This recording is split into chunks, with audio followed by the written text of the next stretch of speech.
Welcome back to Facetime. My name's John Ryan, and today's guest is MP Cunningham. MP is a writer, director, actor, and he's created a show with his friend Jer, also co-star. It's a show called Agua Donkeys. Agua Donkeys is about two pool boys that are just trying to get the attention of a girl that they work with. They want to date her, and there's a lot of red tape to get to be able to date her. That's it. That's all the story's about. But it's an amazing story. It's an amazing comedy. I've had a great time watching it a couple times. It's bingeable. It's re-bingeable, and to me, it's the best show on Quibi. So I wanted to interview him because I also looked into his other work, and it's really cool when you come across an artist because you like one thing they do, and then you sort of just search their name and see what else they did, and you realize, holy shit, this person's a genius. And that's what I did. MP, I looked up his work after I saw Agua Donkeys, and he has all these short films on YouTube, and they're fucking gold. There's a lot of them, but the one you could tell the ones that he, put money into and a little bit more time into, that were meant for film festivals, we'll say, are amazing. They're honestly so good. They're sort of. I don't want to put words in his mouth, but for me, the way that I would review it is he's sort of taking normal comedy narrative and putting it on its head, or however you say that, flipping it on its head. They're fucking it in the ass, is what they're doing. It's amazing. So, knowing all of that, seeing his body of work, being impressed, I hit him up and I had to talk to him. So, I'm gonna FaceTime him right now.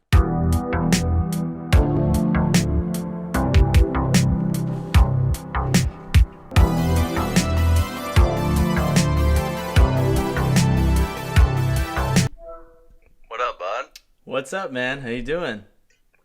Good, how are you? I'm doing good. You kind of look like you're in a recording studio.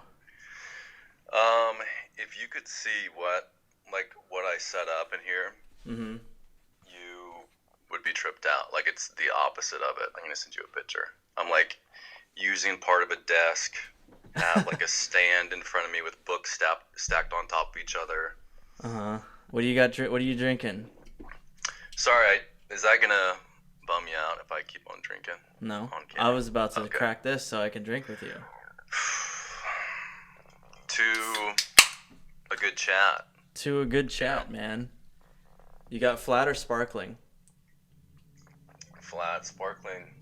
Sparkling keeps me up at night. You know what I'm saying? Yeah, no, I feel you. The bubbles just won't pop sometimes. I just can't trust it. It's like, what's that taste? What's it come from, What does it come from? That being said, I probably drink one every 3 days. So when you need to stay up. No, just when I want to, like when I feel like partying, let loose. Yeah, Who yeah, cares, no, I feel you. Yeah, I haven't partied in a long time. I miss it. Are you partying? No, not much of a partier at all, dude. But I mean, are you partying this quarantine? Like, your version of partying in the quarantine? Oh. Probably good din, good healthy din, good stretch. Maybe like a game of like NBA 2K, then one more stretch just to check in, and then head to bed. You know what I'm saying?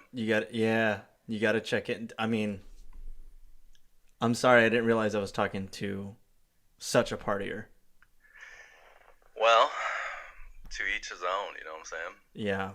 No, that's good, man. The reason I asked is because I saw that you were with, I'm assuming, your dog, and you were paddleboarding. Yeah, my sister's dog. Oh, it just seemed like the most serene setting. It's a good combo of a workout, and I listen to a book, and I'm out in nature with the pup, Charlie. Mm-hmm. So, and he loves it. Where are you at? I'm in Northern California. Like Modesto area, if you know where that is. I do. I mean, I would go up north all the time. I'm actually from Corona, Oh, cool. in Southern California, and then I lived in LA up until like 6 months ago, and now I'm out here. But yeah, dude, it's I miss it. I miss it out there. Is the weather beautiful? Are you just fucking? Are you just tanning? You know, I try to get my shirt off as much as I can out here. You know, gotta Speaking soak of up the shirt, sun. I actually have a thing on the show where I make a custom shirt for every guest. Badass. Yeah. And I made you a shirt, and I wanted it's just something that I think I would want. I in my head, this is what you would wear. Dude, that's so crazy that you said that because earlier today I pictured a conversation that you and I would have about us talking about like what the mannequin would wear, and I'd be like, yeah, that would be crazy. Like he doesn't. I'm sure he just is the same shirt, you know. So it's crazy that you just said that right then and there. Yeah. So that's sick, right? Well, I hope. Let's see. Can I send a photo of this mannequin to you on that number that you gave me? Yeah, dude. Send it and blend it. I'm gonna give you a 3, 2, 1, and then just Right. strike whatever you want. 3, 2, 1. Tough. Dude, how tough was that? Dude, that was strong. Maybe that's the wrong vibe, dude. I don't want to get that vibe off. You know, Strong vibe. You don't want to be strong. I don't want to be in someone's face. You know. You're right. Well, check it out. Check out what I just sent you. Oh.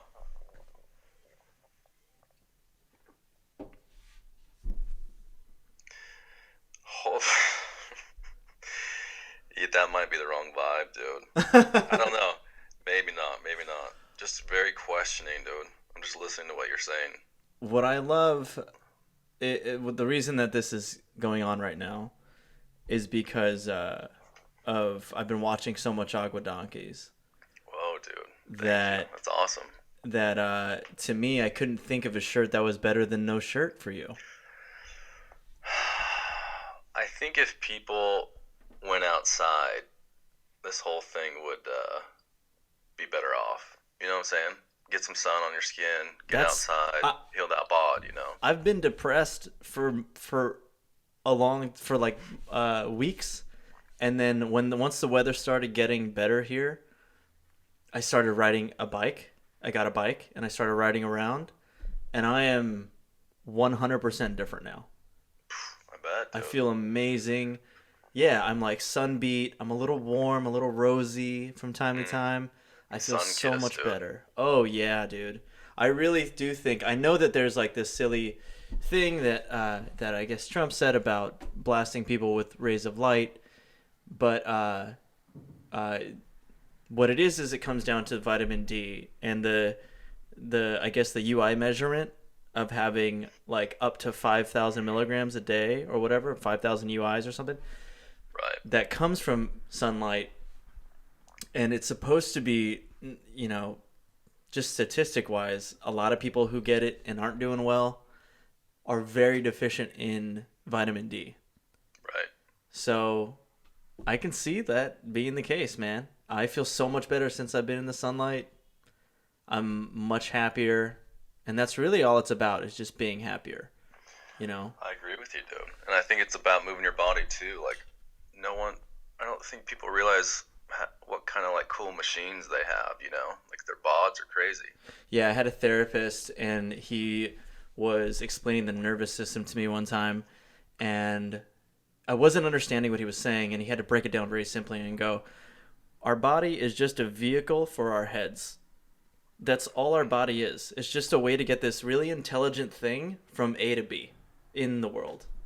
Just move around the space. That's what our bodies are, to like they're vessels to get us to do stuff, and you know, so the best thing to do is treat it as such and make sure that it works as long and as best as possible. Right. That's all it is. Right. And to understand that also everything is mental, you know? What do you mean? Start there from being in charge of your mind, and then you'll feel better too, you know? The physical and the mental, it's got to be a balance. What have you done to make sure that you're in charge of your mind? Because you do seem like you're really in charge of it, actually. I think like the trick's always emptying it out. You know what I'm saying? Like get to a Meditation or spot. what? Yeah, for sure. Mm-hmm. But just the idea is that when you're completely present, you're just kind of just going along with life, just completely natural, following your gut, your instincts, going for it, doing exactly what you want to do. Yeah, I kind of think that's why sport in general is important for people. I'm not much of a sports person, but I do skate and I do ride a bicycle. I used to ride a motorcycle, but the idea is to be acting instinctually and be present and understand that, just take control of your agency. And when you're riding a bicycle or you're skating and having to like maneuver around things, you have no option but to make sure that what this is doing is making sure you're out of danger, or you know what I mean? Right. So I almost feel like, yeah, like you were saying, like movement and stuff is really important for that, just to make sure you're in touch with your body. Right. Right. You just gotta go for it, dude. Just gotta Everything go. you do, Yeah. just go for it. So I've had this like, stretch of, watching new stuff. I'm sure as everyone kind of has, because everyone has more time to just watch stuff. People say that everyone has more time to watch stuff now, but do you find that you have more time? I'm actually finding that I have less time. I mean, not to sound like disrespectful or anything, but like my life hasn't changed at all. Like my schedule, I have like a very strict schedule, and I just do the exact same things every single day because I just love to do it, and that I spend a lot of time kind of in my own zone, and so I don't really leave much, or so nothing's really changed for me. What's a day like for you? What are you up to? Because you have a strict schedule. I'm curious what that is. I wake up, do a little stretch, do a little meditation, drink my mud water. Oh, you have the mud water? I've seen ads for that on Instagram. Does that work? I mean, I definitely feel better in the taste. Like, I think it's not as good as coffee in the beginning, but then you learn to like really love it. To now where I went back to coffee and I was like, this is like so intense, Anyways. Yeah, sorry. No, I'm sorry for going that deep into it. And then I'll make myself a shake. I'll kind of like read emails, make myself a shake. And then depending on the day, I either do yoga or I paddleboard. And then after that, I just go on a walk through the orchard and just listen to books. And then I hang with my family and eat dinner and then go through my night routine, When you say your family, like, are you talking like your parents, or like you have kids, or what is your family? I got my dad, my bonus mom, my bonus two mom. sisters, and my bonus mom. Some people say step, I say bonus, It is a bonus mom. Because she's sick. Yeah. I mean, I can't remember what you asked. But I say Just like what your day is, It's funny because you said it was like very strict, but it sounds like, pretty relaxed, or maybe that's just how you communicate it. I'm like strictly relaxed. You know what I'm saying? Yeah, I do. I know what you're saying. I have to give myself like the barriers, but then I can just completely go anywhere I want within those things, Sure. Yeah. No, that's good. A strict, relaxed schedule. Yeah. Hell well, it's just all about like being happy and having a good time, and doing like what I love, which is making stuff. And that whole process is to like warm me up to write, Yeah. So you write. Because a lot of people, whether they're multifaceted or dual faceted, whether they're, writer, director, right? A lot of people consider themselves more one than the other, and you write and direct, right? Yeah. Well, I guess you act too, right? Yeah. So do you consider yourself more of a writer than directing is just kind of like the fun part of it, or how do you organize those? I just think everything's a process, and I'm like all of those things. Mm-hmm. You know, I love every aspect of it, and yeah, I just love every aspect of it. You know, and I try to like mimic my life through like the seasons of that whole process, and you know, everything's in seasons, and I try to just go with that vibe. Do you are you into the director Quentin Dupois? I don't know who that is, but So he's if he you used told me to, some stuff, maybe. so he used to be this DJ who he still is by the name of Mr. Oizo. Did like a lot of like electronic music and some things you probably recognize.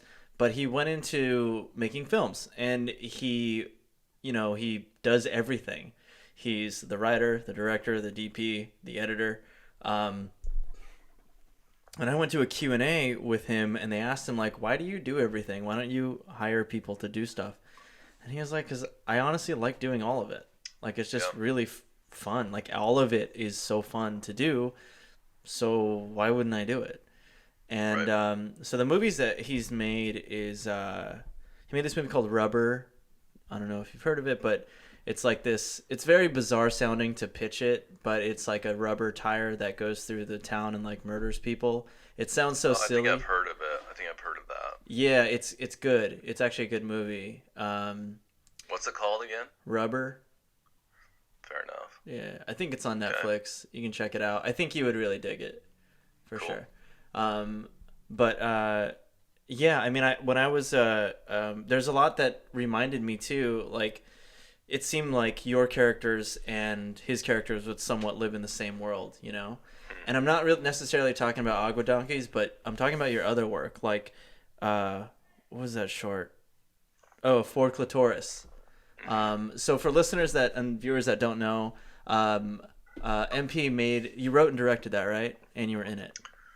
Yeah, So he wrote, directed, and acted in this short film called Ford Clitoris, and it's amazing. It's like, aside from Agua Donkeys, I went and wanted to go figure out a little bit more about you, and like I was very impressed with pretty much all your shorts. That you thanks, can man. tell that you really put stuff into. There's also the things that you're like, you can tell you were just like, I have this idea, I'm gonna go do it and just like have fun, like the sponsored one, or the guy where the guy's like barbecuing. So I know that you kind of have like, there's something really cool about being able to have an idea and then that night getting reactions from that completed idea, Right. right? Yeah, that was one of the reasons why I loved it so much. I would get an idea, and my buddies and I would make it, and it would be done like 2 days later. Mm-hmm. Just because, and I think that's what like got me started on doing everything, because I've just always done that, you know. Yeah. Because it started with me just kind of filming myself and then cutting it together, and I was practicing acting, all that kind of stuff. And then So when I started adding people to it, it just yeah. was like a natural transition. Did you go to like film school, or did you just start in high school, or what? No, I didn't really start till I was like 22, like being serious about it. But Mm-hmm. growing up, I'd always kind of messed around with, the camcorder at home, making stop action stuff and making commercials with my sisters and stuff. Mm-hmm. Um, and then I dabbled in high school a little bit, but it wasn't until like I was early 20s where I was like, oh, I'm going to get into this. Yeah. Did It's you something that I get? was always naturally like drawn to, but I didn't really have like an example around me that was doing that for a living, so I just never thought it was realistic for me to think that way. Yeah. Because my town's like just a farm town. Not just. It is, and it's badass. Where did the idea come from to be pool boys? I think Jer and I both kind of had pool boy experiences in our own ways, and then because Jer helped out on Fort Clitoris too, and after that, I really wanted to test a different kind of tone that was more dry. Yeah. And Jer and I's kind of back and forth, like our natural sense of humor we could get really dry. You know, Yeah. we'd love to say intense stuff to each other, like looking straight up. You know, and anyway, so we just would always be by pools, hanging out, talking, and naturally, like, the ideas just came together, and we're like, dude, we got to make this. It'd be a perfect show. Yeah. We run into characters all the time. You know, we could write in tons of different people, so Yeah. it kind of just was a good fit. Yeah. It's very, that's cool. I didn't know that he co-created it. Yeah, Jerry Jackson, man. Hell yeah. The stud muffin. Yeah, for sure. I like the ensemble you've got going on. Oh, thanks, man. Yeah. How particular were you in this casting process? Because you had, it seemed. Particular as you can get, dude. Huh? You know, particular as you can get. Really? Oh yeah, like every single. I have such like a vision of it in my mind, like I have to make it, that every single aspect of it I have to like see it. You know, like you have to show me like what the sets look like, what you're thinking for clothes, like and Jared's there too, you know, like yeah. We talk it out and make sure that it's what we want, you know. Yeah, because there's actually, I mean, in Ford Clitaurus, there's scenes that I'm, just knowing, filmmaking, because I've been doing it for a little bit, that, okay, they put all of this there. There's one scene that you have where there's someone, I forget exactly what it is, but you're talking to someone and there's a bunch of filing cabinets behind them, but they're patterned. And right. I saw that and I was like, well, that took hours to put there, and that took, time to get from somewhere, and that was definitely thought of weeks before. These little things, and I don't know if that's true or not, but if it was a happy accident, that's great too. Chances are, I don't think it was it? Maybe like a few days, but that's like working with people that have a great sense that I can kind of tell them kind of what I'm want to get close to, and they sprinkle in their vibe too, you know. Okay, cool. Yeah.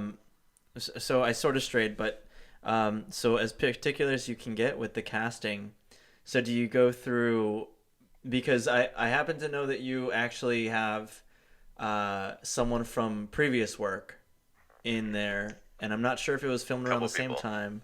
Yeah, a couple people. So one of them was America. What's her name? Piper America. Piper. Yeah. Yeah. And so I saw her in there, and I was like, oh, great. This is like, sort of. I was thinking like MP World, right? So, people like that, did you just sort of have in your head when you were concepting this thing, or were you? Did you have them audition, or are these just people that you already knew? So you're like, okay, I know that they can do this. Piper and I had a good relationship, and we had spent a lot of time filming and stuff like that. So we could communicate on a level where if I told her like an idea, she could get there and do her own thing and make it amazing, So I knew that Piper was going to do great, So viewers and listeners that don't know, Piper America she's an actress obviously, but she's a model as far as I've seen, right? Yeah. Also, but MP has made these 2 short films. There's only 2 of them, right? Yeah. That I mean, yes, they're short films, but they're sort of like breaking the barrier between short film and documentary, and I guess experimental. I guess it is I don't know what it is, and that's what I like about it. He's made these 2 short films with her beforehand that are hypnotizing, I guess I can say, because you can sort of put them on and there's no linear story, but there are nothing but really watchable seconds that make up the entire video of 3 minutes each or something. Piper's such a character, and she has like the craziest vibe that I just knew, like, if you just film her and like get her to start talking, like, she's so charismatic, and so it was like a good time to film her. How'd you meet her? But I know her cousins, and her cousins were always just like, you gotta film with her, you gotta film with her. And then we met, and when we filmed, that was the first day that I met her. And so that was like a complete, I tried to capture like the kind of like walls coming down in a sense when you meet somebody and you're communicating with them, you know. And then 6 months after that, I came back and filmed again, but we had, you know, been in contact in between then and become like really good friends. And so the second half is her like feeling like she's going into like this different zone in her life, and like she ended up getting married like 6 months later, like her whole life changing, like, so the whole short series is pretty cool to me because I know that backstory, but hopefully I think that people can understand like there's a vibe in there somehow without even knowing it, you know. How would you explain what these shorts are to people that don't know what they are? That just, I consider that like a documentary, you know? Yeah, okay. Yeah. There's just, but I really leaned into just letting the vibe come out, you know? Okay. Just keeping it straight up, you know? I mean, it had like sort of a Stardust Memories vibe. I don't know if you know about that movie. It's a Woody Allen movie, and there's a part in it, there's a scene in it where Charlotte Rampling is just sort of talking to the camera. And it's about after a relationship and running into the person that you broke up with. Right. And what she was saying and all the emotions that she's going through, but it cuts it together really, really nicely. It sort of had that vibe, and you know, but I mean, it's really good stuff. That was like the first thing that I saw outside of Agua Donkeys, and I was like, okay, so he can, like, he can do stuff. This is great. So that's, you know, I went into watching more of the stuff, but I'm gonna try not to bounce around too much. But oh, dude, you're fine. You're completely fine. Yeah, and just to kind of like comment on that, when I first started, I kind of was taught like through like documentary, you know, like I did a short, I did a short film, and it won a film festival, and then through that connection, I got an internship in Seattle where I edited a documentary filmmaker's film. And that whole summer, he just kind of taught me like everything he knew about and all that kind of stuff. When was this?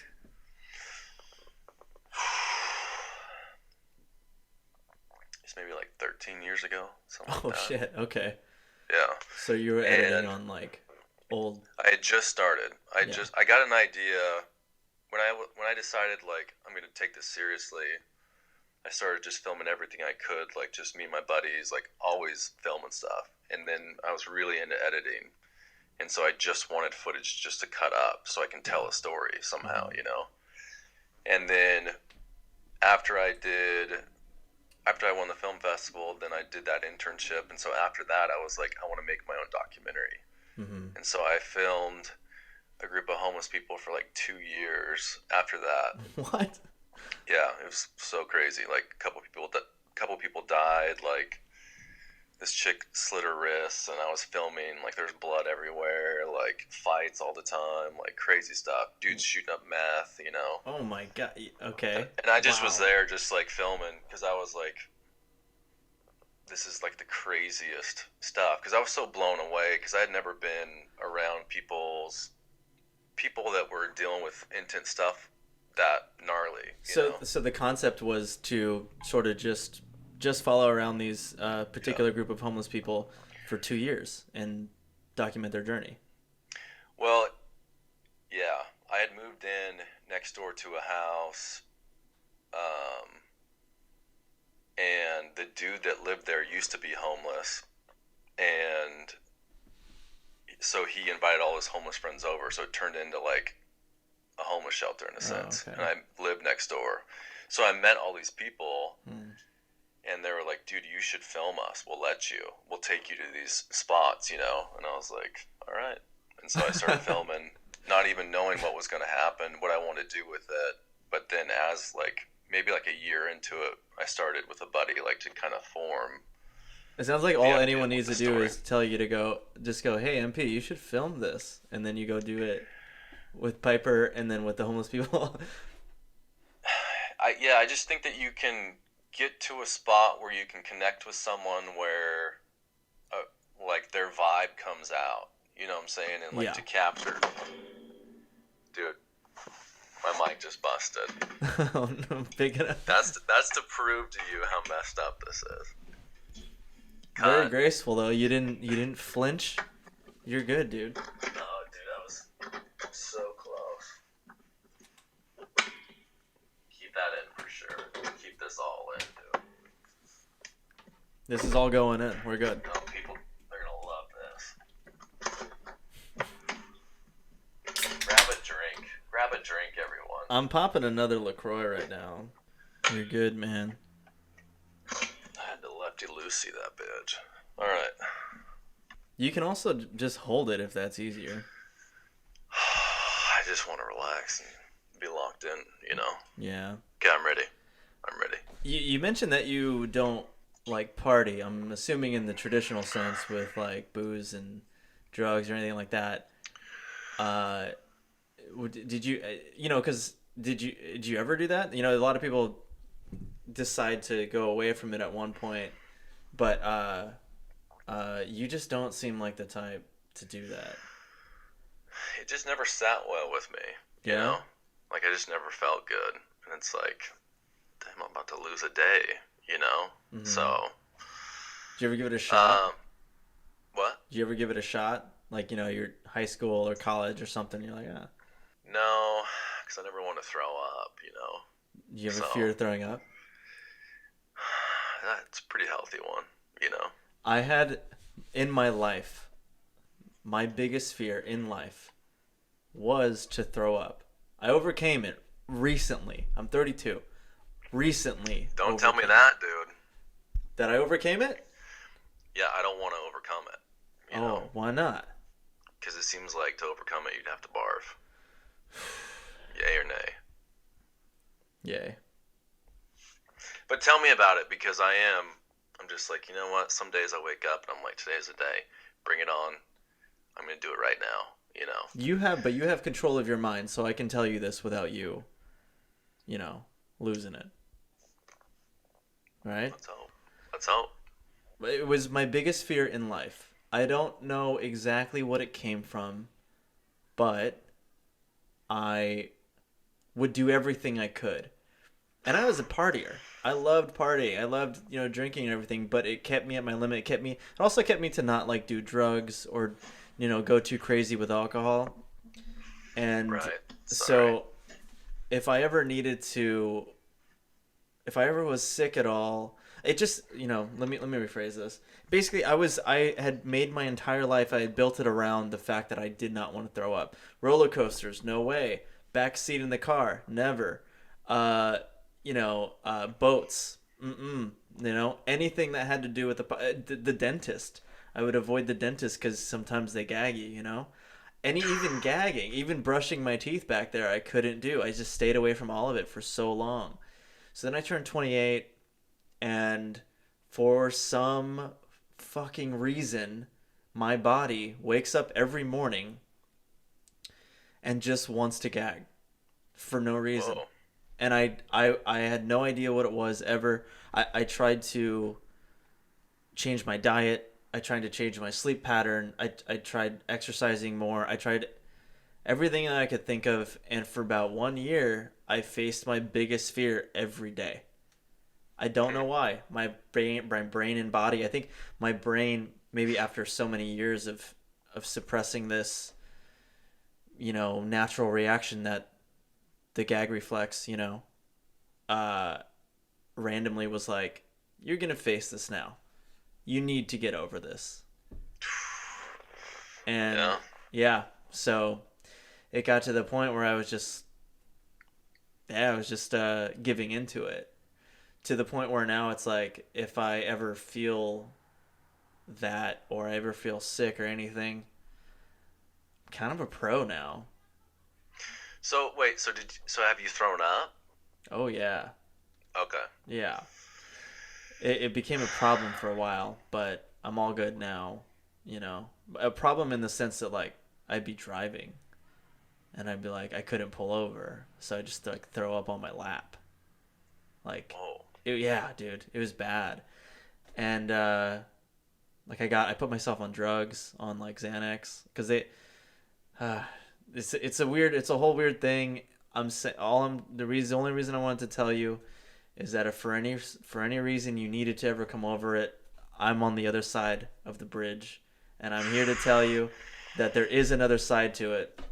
Because there was a while when I was like, dude, I might not need to be on Earth anymore if this is gonna be my life from now on. You know? Right.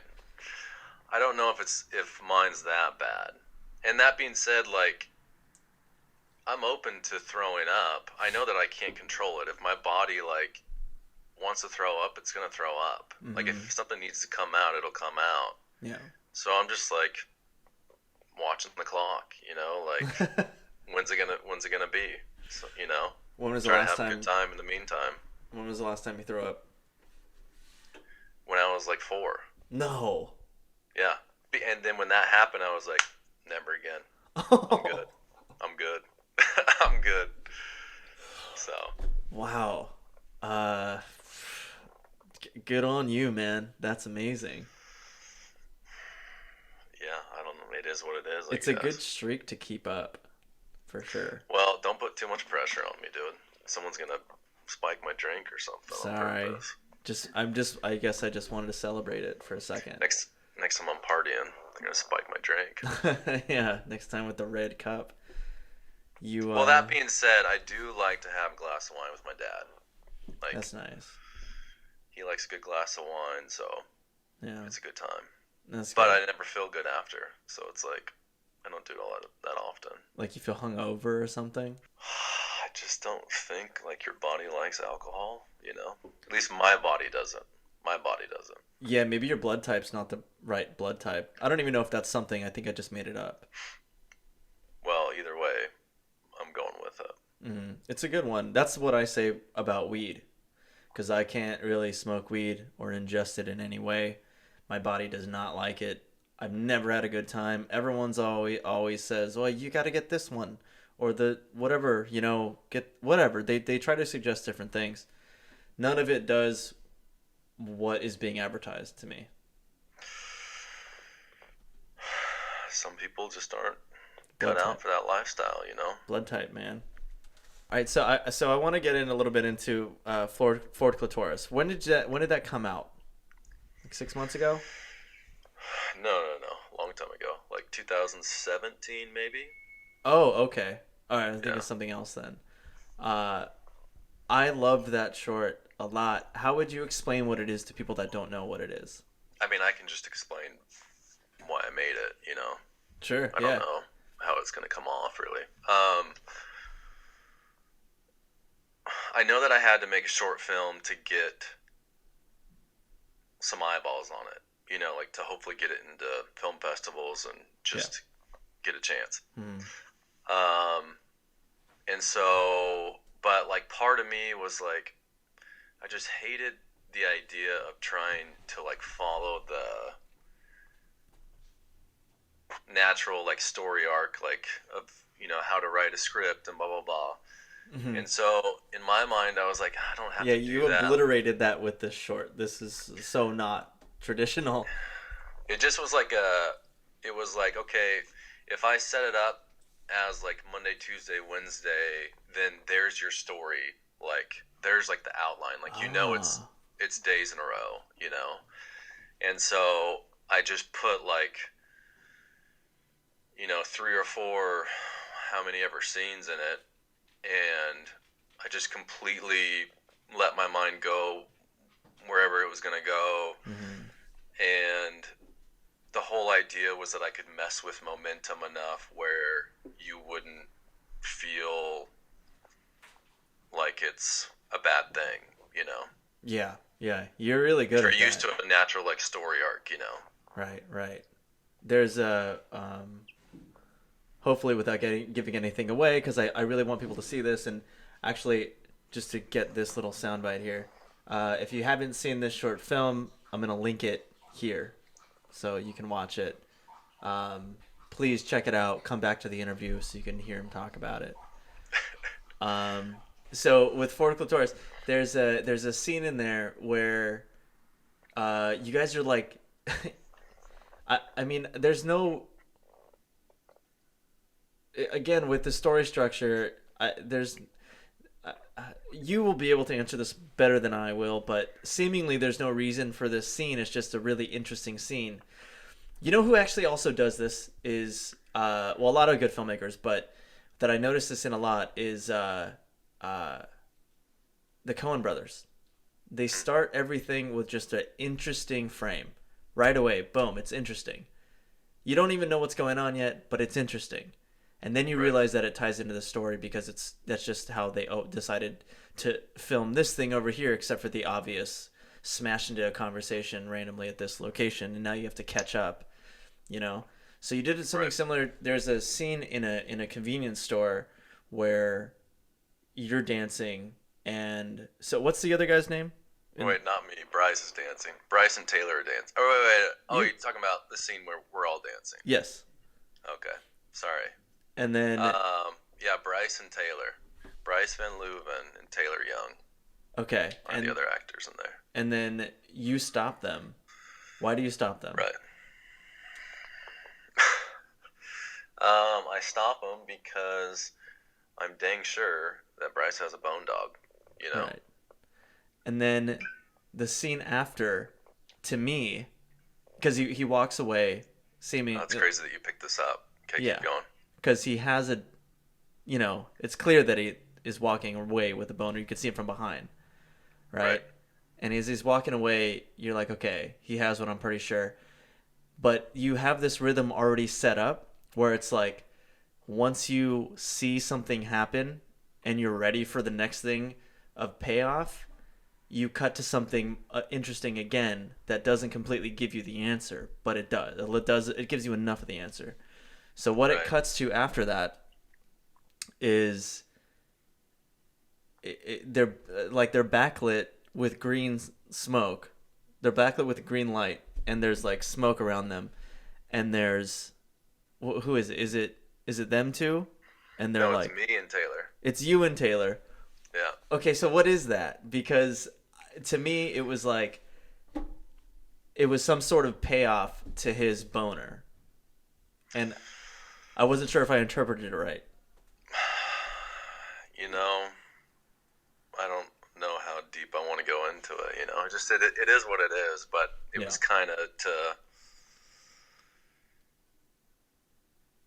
obviously, like I'm asking, or not obviously, but I'm asking Bryce that because maybe like I don't like that he's doing that, and so like the next scene is us hooking up because it's like, let's prove a point here, like of what the situation is between this dynamic, you know. But that was like so far back Easter egg, like I would never think I would have to explain it, you know. Like it's just like really cool visually. It's like the main reason. No, for sure. I think so.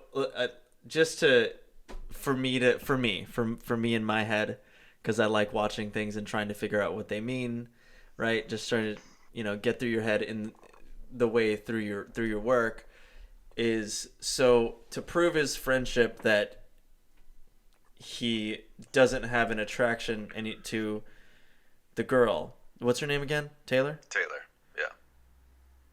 He hooks up with you. No. I hook up with Taylor. Taylor's the girl. Oh. I mean... Yeah, so Bryce and I hook up, and we just had to prove that point. I mean, that would prove the point that, like, he's not going to go hook up with her. You know? Right. I'm such a good friend to you, I'm going to use this boner on you and not the girl that would destroy our friendship. Either way, it means the same thing. Yeah. Just opposite, you know? So, okay. there you go. All right, good. Well, so I was on to something. All right, cool. You were onto something, dude. Hell yeah. Hell yeah. Well, it has plenty of good stuff like that I was just you're just excited for the next scene, and you know what? I think that's all it is. That's not all it is, but that's a very big part of a linear voice in as far as like being a director or some sort of filmmaker is you just want people to be interested. And if I keep being like, wow, what is this next scene? Wow, what is this next scene? I'm just excited for the next cut. I mean, you fucking nailed it, man. That was you did that really well with this short. Thanks. I had a bunch of awesome people like helping me out too. Like everything I make, like it's such a team effort. Everybody like is the best at what they do, and we communicate to like try to get close to what I'm thinking, but they like bring their own, their own style and vibe too. So it's awesome. Mm-hmm. There's so many. I'm not. Have you worked on like other film sets or anything, or have you kind of just only made your? Not really. Like, I mean, I acted in one thing and then was on like a crew for another. Then the rest of the time I just made my own stuff. Because I mean, I'm sure you're, familiar with like the cliche asshole director that is yelling at everybody and just snapping at everybody, and it just seems like you're on the exact opposite end of the spectrum when it comes to that. I mean, just like right at the beginning of the day, I like to set the tone, and then like I just feel like I have to keep like a very positive, like upbeat, vibe, because one person like is bummed out, like it just spreads, so it's everything is like, this is what I'm thinking, let's go get it, like, but the most important thing is like to have a good time like with your friends, so like have like laugh and like be completely present in the moment, like we're making something like super fun, like we're living, Right. Yeah. And I have to be on both sides, so like I have to like. That's true. I hear that's so hard to do, direct and act. Do you find that it's like extremely exhausting, or are you actually like? Yeah. By the end of the week, every week, like I just would do nothing for 2 days. Like I just didn't want to think about anything. Like just relaxed. But yeah, it's just all about communicating with people. Yeah, man. So you're making these shorts, which are so cool to watch, man. I mean, I can't wait till your next project, But so you're making these shorts, and then how do you go from making shorts like this and then getting picked up for Quibi's show? Jer and I made Agua Donkeys, and then we put it on Vimeo. And did you make like a pilot? What's that? You made like the pilot, or like just a short or something? It's just a short that like I just wanted to show everybody like this is the world, these are the characters, this is the tone. Okay.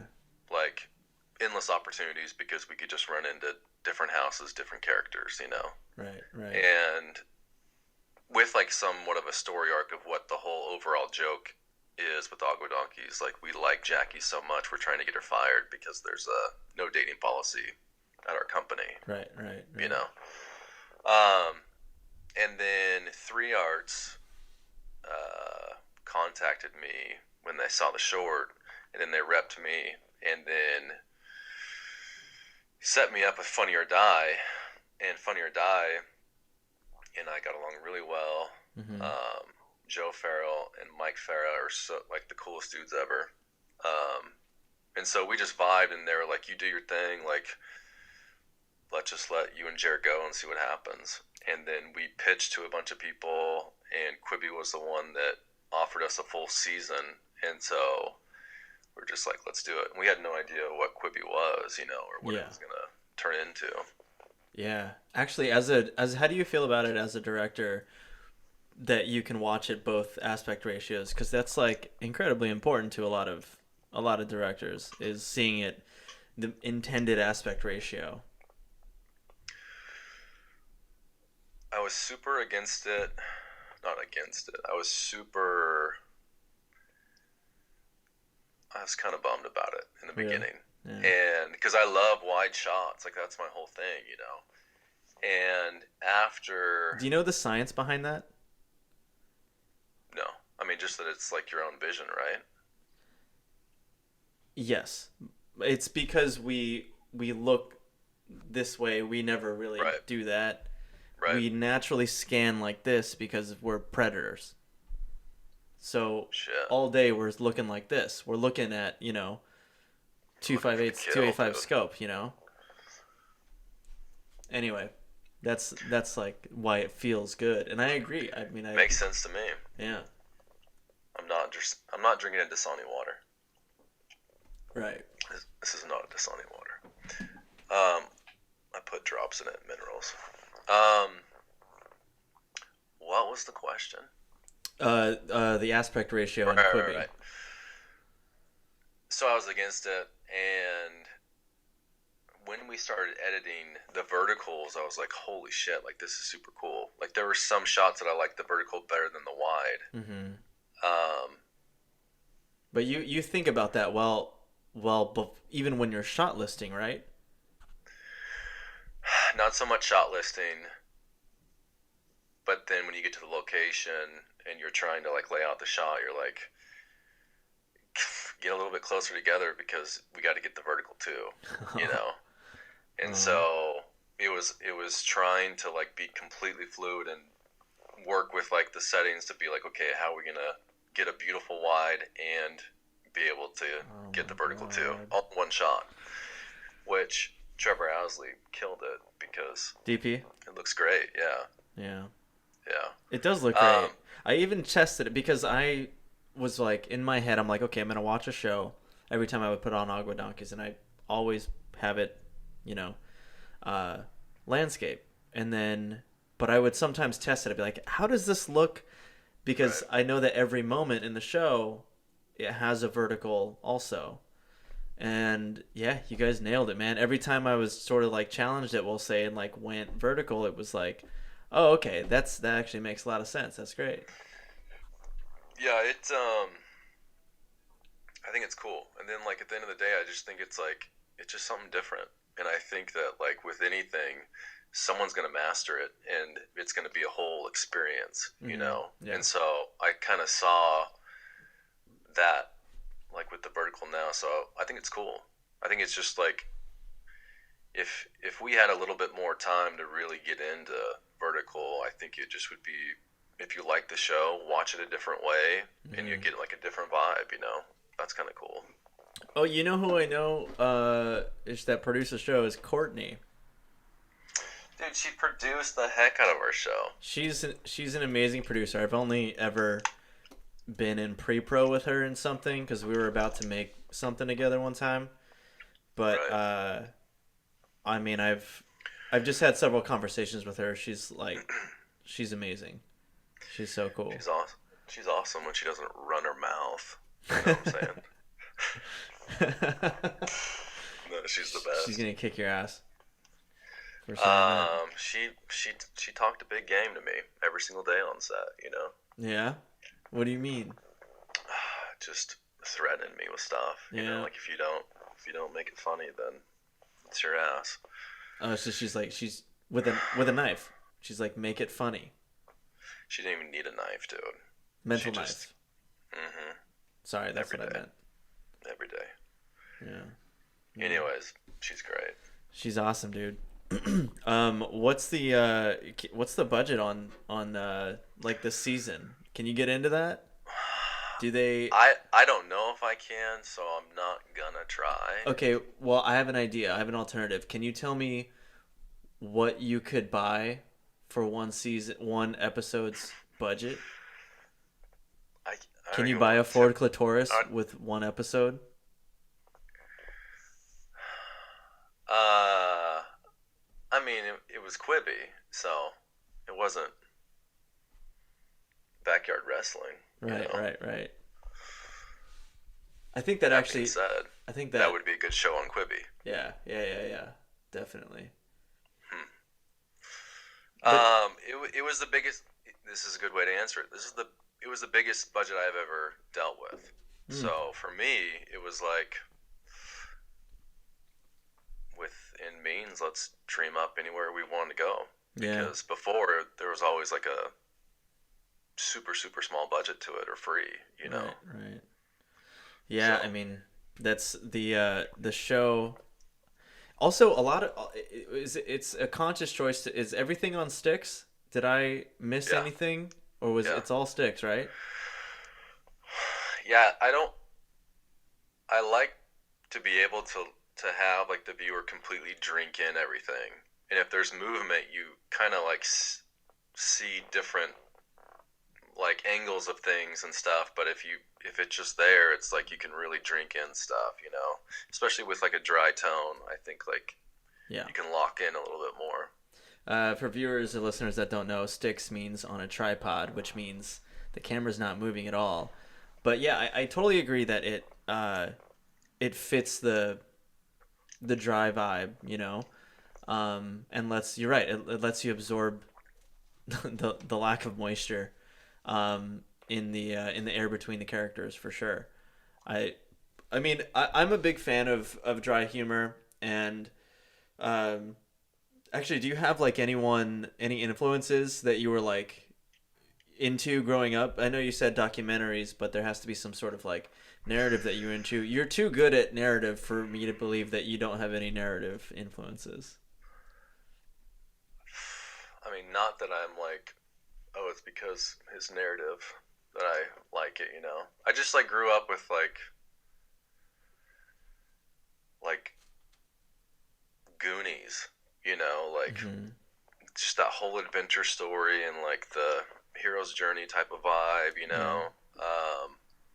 But I just never really thought about stuff like that. It was always just like something about me just kind of brought me in. Yeah. You know.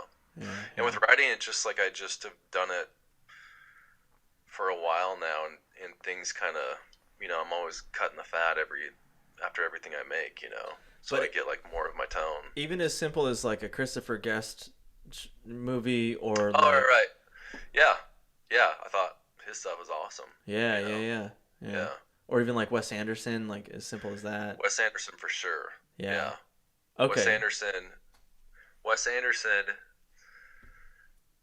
I mean, I'm sure that my characters like have a lot to do with his influence because his characters were so rich in a sense, you know, like they just were like no one you've ever seen before, like in characters in the movie, and they all like were tied into like their world and stuff, you know. Yeah.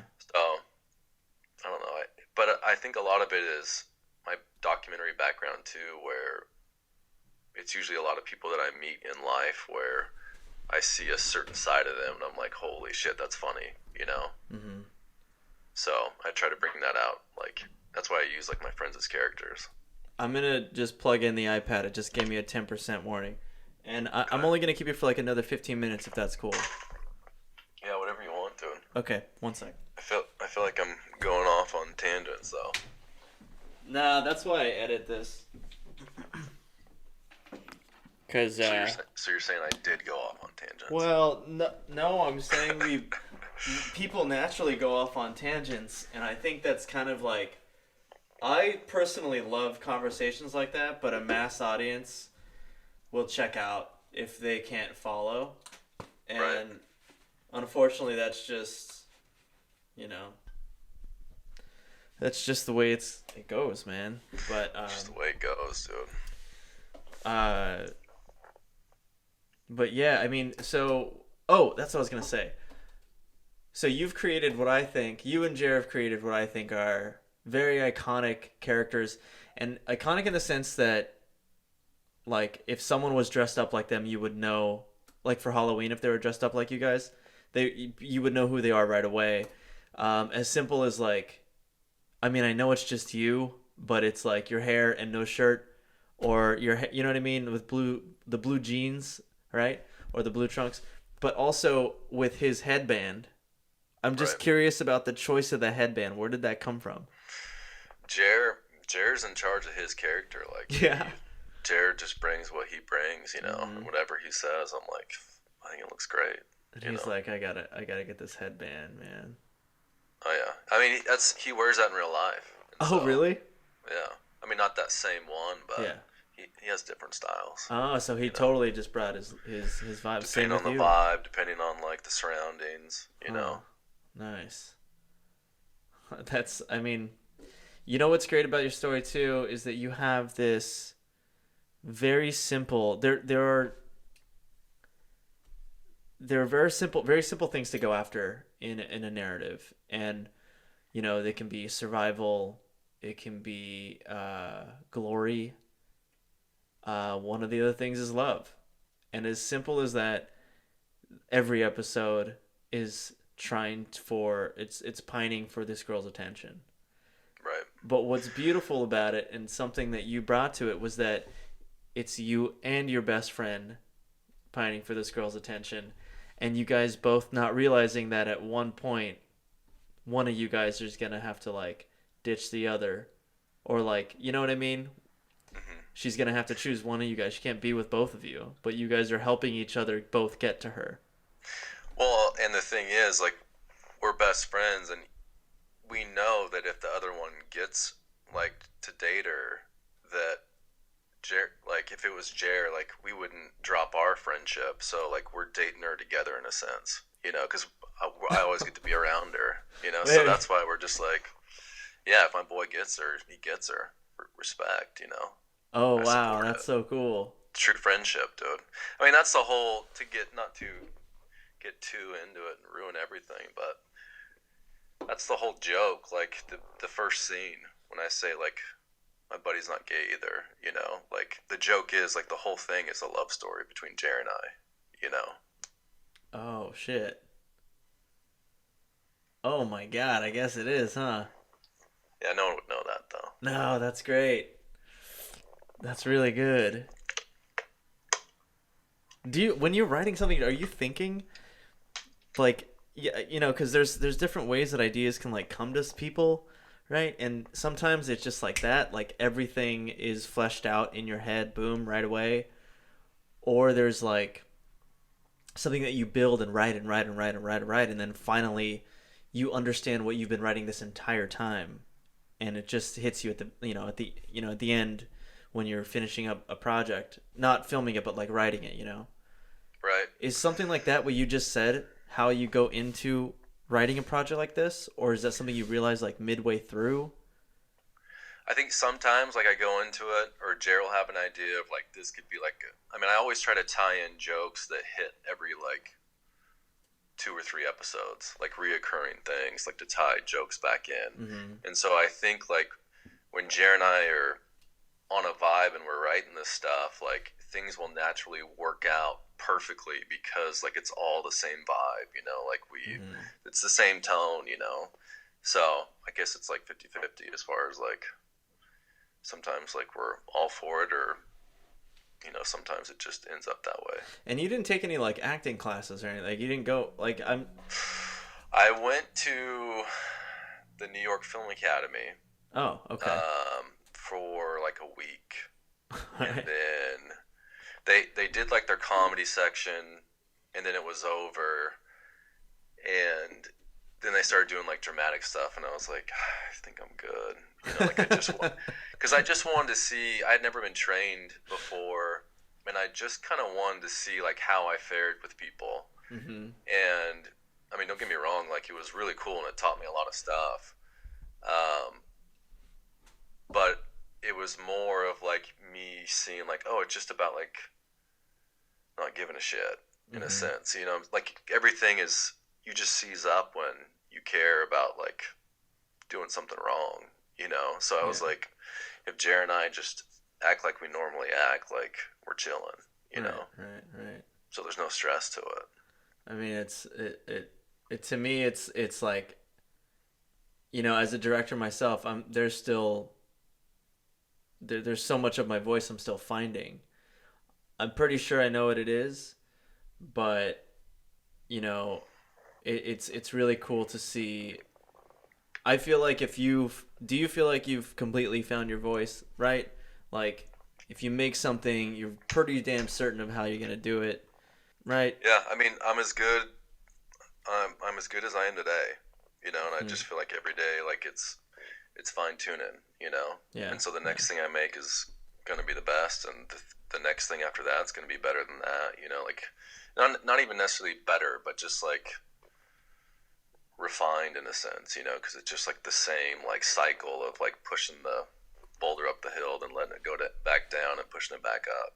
You're one of those rare stars, I'll say, where you don't care about. Careful now. No, dude, you're a star to me. You are a star to me. But you don't care about that. You just like making fun stuff. And so is the practice of it, because you don't want to make fun stuff, and then put it in your closet forever. You want people to see it, right? So is the is Yeah. the is the number of eyes on it more important to you, or is the making it important, or are they like 50-50 for you? All that is completely after the fact, like with the process, but I know going into it that I'm having a conversation with people. Like when I make stuff, like I have to think of the audience in mind because it's almost like I'm bouncing momentum off of them, and I have to give them enough time to like really go where I would like them to, Mm-hmm. with the story or just the vibe. I guess it's mostly, it's just all about the jokes for Jer and I. Yeah, yeah. So the whole And thing is like a math equation of like everything just kind of keeps adding up and subtracting and getting to like this final like answer. mm-hmm, um, I I mean, I love getting into the details of this stuff. And just let me know if there's anything that I asked that you're like, I don't need to get into that stuff. I totally understand that. I mean, I feel that way with everything I've said, but Really? yeah, but just because I like me trying to explain it to you is so besides the point, and it's so Yeah. wrong. Like me Well, trying I to mean, put words to it. you know, what's funny is I agree with that. I think the work speaks best for itself. I Right. think the what speaks best to people that are trying to learn how to do it, or the people that you know want to want the DVD commentary. I Right. mean, that's what this is. This is for people that are curious about it, that maybe can't afford to go to film school. Maybe they want to learn in some way or another, and they're inspired by the show, and for them to learn as much as they can about it will help them. Yeah, and the answer's like it's right there in front of you. It's just trust your gut. It's like everybody has had like their own unique upbringing and outlook on life. Like show us that, like lean into that. Like be you, because something's gonna ring true and people will vibe with it. I Hmm. just yeah. So actually, that's probably better advice than like answering a very small idea of a journey that you've taken, beat by beat. Rather than Right. that, just understand how to watch something, right? Yeah, and I just think that so much of it is like people just being honest with themselves. Where it's like if Mm-hmm. you're honest with yourself, you can trust your gut and you can do what comes naturally in your mind without second guessing it. Like it's Mm-hmm. great to think things through, but if it ever gets negative, like you've gone too far. Was there ever a time when you were making stuff that wasn't being honest with yourself, where you were like, Yeah, I you're think, just well, trying to duplicate another director's point of view or whatever? I think that naturally happens. Like, I had like a sponge section in my life where I just tried to mimic things because that's the only thing I knew how to. Like, I didn't have any tools, Mm-hmm. and so I just was like, well, let me just see if I can get it close, Yeah, you yeah, know. yeah. And so I would try different things, or like my jokes would be like off characters that I've seen before, like Mm-hmm. just to try to like speak with their language in a sense, but just slowly but surely, like you you started to, or I started to like see like, oh no, no, no, I would do this because this is kind of like what I do, like this is the vibe, like Mm-hmm. I don't know, just fine tune it, I guess. Yeah, yeah, yeah, yeah. So people are chilling. If you make videos, dude. Sorry, I keep reaching, but I'm trying You're to good, find man. Get my that water. mineral Dasani. Um, I'm so pumped for like filmmakers right now, like with YouTube and how everything's kind of changing. Like people are just gonna get. I mean, they're getting so dang creative, and I think it's awesome because everything's morphing into this crazy like what film is, and like Larry down the street's making some dope ass shit in his garage, like, and I'll sit down and watch it. Yeah. Because it's like true. Do you go on Vimeo binges or mostly YouTube? I mean, I love Vimeo so much, but it's YouTube that I'm watching. Yeah, the bummer with YouTube is like you can't put like you have to have original score, and I totally understand that. But if you have some other music in there, well, one, there's no way for you to monetize it, which I totally understand. Sometimes they'll just take it down or mute your entire video. Right. And they've done that to me before, and I'm like, dude, I'm just trying to put some work up here. I know. Vimeo started to do that with music videos. I'm a music video director, and I didn't own the song, but like my name's on the fucking video, Right. And they would just they've taken down a couple of videos of mine. Like, what am I supposed to do? Cover their buns, I guess. Would you do music video?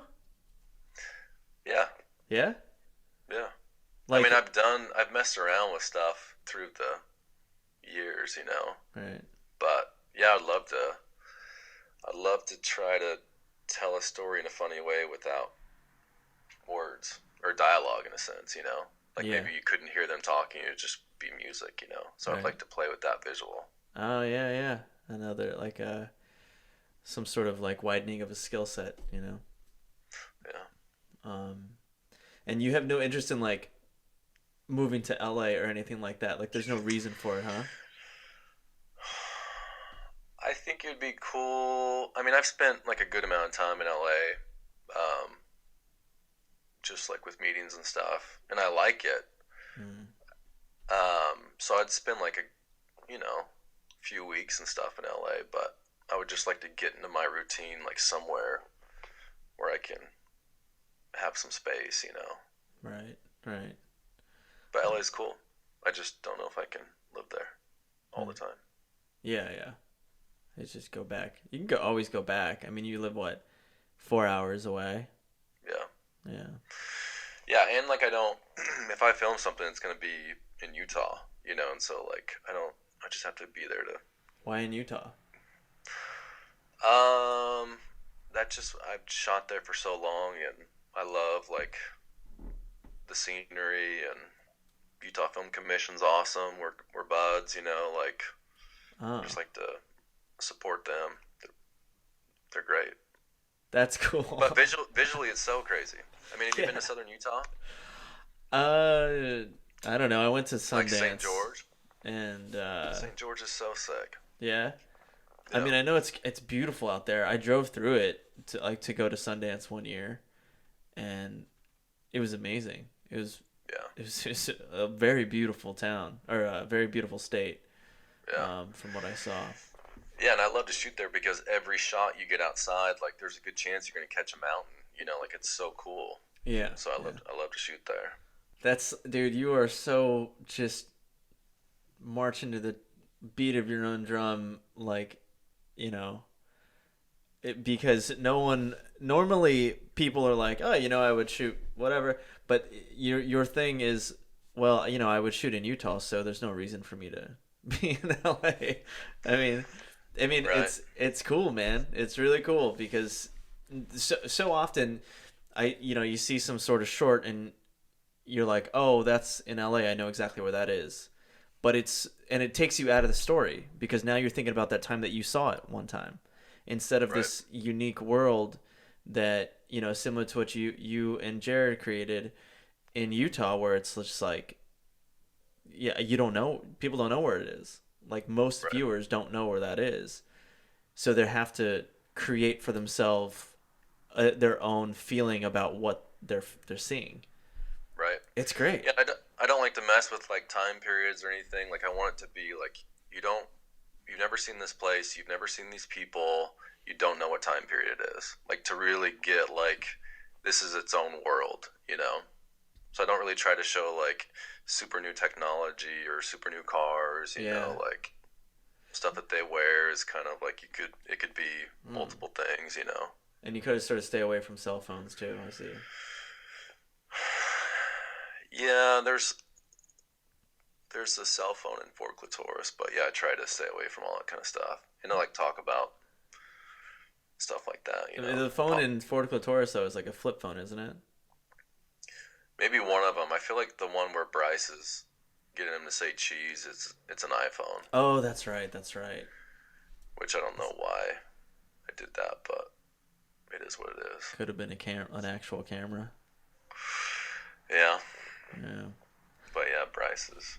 So just a couple more questions, but what's going on with like the future of Agua or anything else? Like, are you still gonna like make stuff? You said you're not necessarily affected in the area that you live in. Are you gonna maybe make some stuff and just put it on YouTube? Or are you like under contract, not able to do that? Like,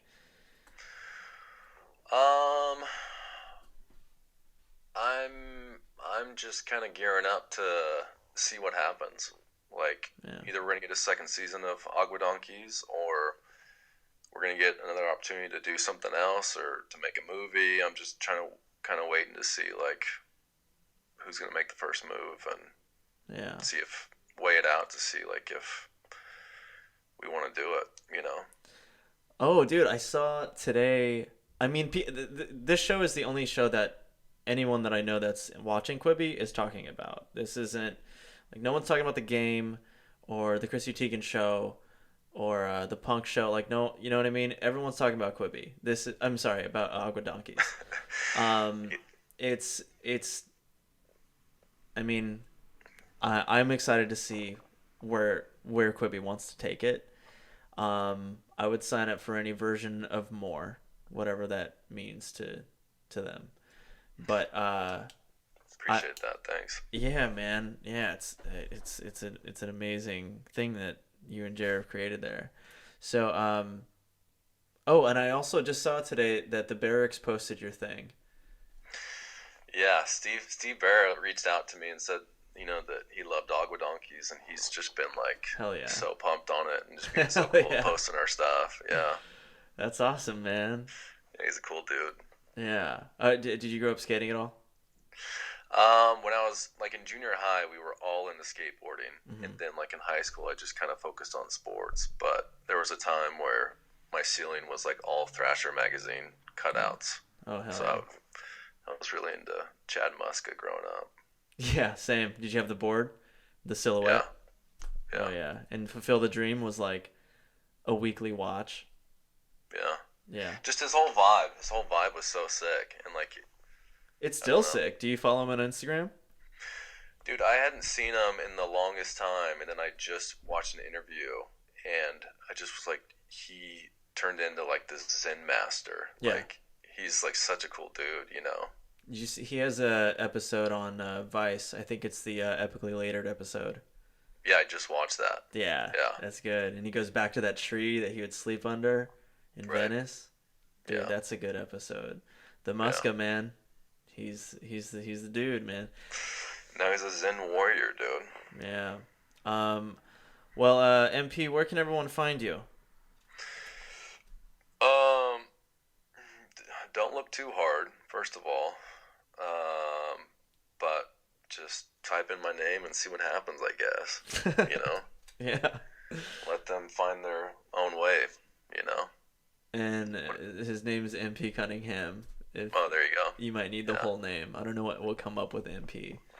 But, all right, man. Well, thanks for talking to me. I appreciate you setting up your mic on some books and setting aside some time to rap. I'm going to send you a picture of this. Yeah, send me a photo, impressed. Man. Okay. Well, it's good chatting with you, man. Good chatting with you, too, man. Hope to do it again. Sounds good. All right, dude. Take it easy. Okay, see ya. Thanks for checking out today's episode of Face to Face Time with my guest today, MP Cunningham. If you haven't checked out the show, Agua Donkeys, I swear to God, it's such a good watch. Please check it out. It's on Quibi. Just go ahead and download it, do the free trial, delete it right after. You're not going to be disappointed at all. It's such a funny, clever show. It's a fun watch, man. Check it out. And if for some reason you can't or don't want to do that, then go to his YouTube channel, MP Cunningham, and check out his short film called For Clitaurus. I will also link it in here because you can do that. And if you're not subscribed to this podcast, Face to Facetime, please do that.